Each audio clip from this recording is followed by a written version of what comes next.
ಕನ್ನಡ ಜಿಲ್ಲೆಯ ಬಂಟ್ವಾಳ ತಾಲೂಕಿನ ಬಿಸಿ ರೋಡ್ನಲ್ಲಿ ಮಚ್ಚನಿಂದ ಮನಬಂದಂತೆ ಹಲ್ಲೆ ನಡೆಸಿ ಕಗ್ಗೊಲೆ.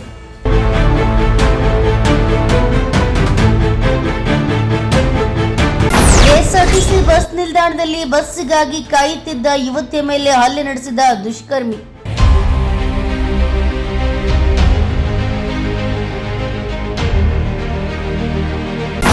ಯುವತಿ ಪ್ರೀತಿಯನ್ನ ನಿರಾಕರಿಸಿದ್ದಕ್ಕೆ ಕೊಲೆ ಮಾಡಲಾಗಿದೆ ಎಂಬ ಶಂಕೆ, ತನಿಖೆ ಚುರುಕು.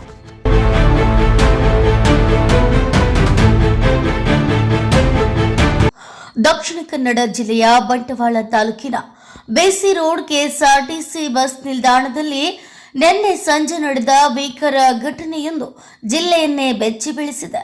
ಸಾರ್ವಜನಿಕರ ಎದುರೇ ಯುವತಿಗೆ ಮಚ್ಚಿನಿಂದ ಹಲ್ಲೆ ನಡೆಸಿದ ಪರಿಣಾಮ ಆಕೆ ಚಿಕಿತ್ಸೆ ಫಲಕಾರಿಯಾಗದೆ ಮೃತಪಟ್ಟಿದ್ದಾಳೆ.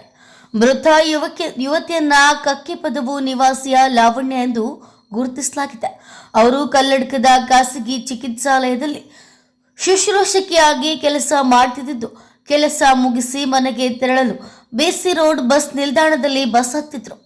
ಇನ್ನು ಪೊಲೀಸರ ಪ್ರಾಥಮಿಕ ಮಾಹಿತಿಯ ಪ್ರಕಾರ ಯುವತಿಯ ದೂರದ ಸಂಬಂಧಿಯಾಗಿದ್ದು, ಏಕಪಕ್ಷೀಯ ಪ್ರೀತಿಯ ಹಿನ್ನೆಲೆಯಲ್ಲಿ ಈ ಕೃತ್ಯ ಎಸಗಿರುವ ಶಂಕೆ ವ್ಯಕ್ತವಾಗಿದೆ.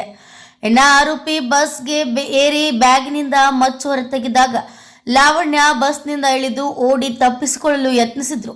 ಆದರೆ ಆರೋಪಿ ಅವರನ್ನ ಬೆನ್ನಟ್ಟಿ ಬಸ್ ನಿಲ್ದಾಣದಲ್ಲಿ ಕುತ್ತಿಗೆಯ ಹಿಂಭಾಗಕ್ಕೆ ಮಾರಕವಾಗಿ ಹಲ್ಲೆ ನಡೆಸಿದ್ದಾನೆ. ಇದರಿಂದ ಗಂಭೀರವಾಗಿ ಗಾಯಗೊಂಡಿದ್ದ ಲಾವಣ್ಯನನ್ನ ಸ್ಥಳದಲ್ಲಿದ್ದ ಸಾರ್ವಜನಿಕರು ತಕ್ಷಣವೇ ಬಂಟ್ವಾಳ ಸರ್ಕಾರಿ ಆಸ್ಪತ್ರೆಗೆ ಸಾಗಿಸಿದ್ರು. ಚಿಕಿತ್ಸೆ ಫಲಕಾರಿಯಾಗದೆ ಮೃತಪಟ್ಟಿದ್ದಾರೆ.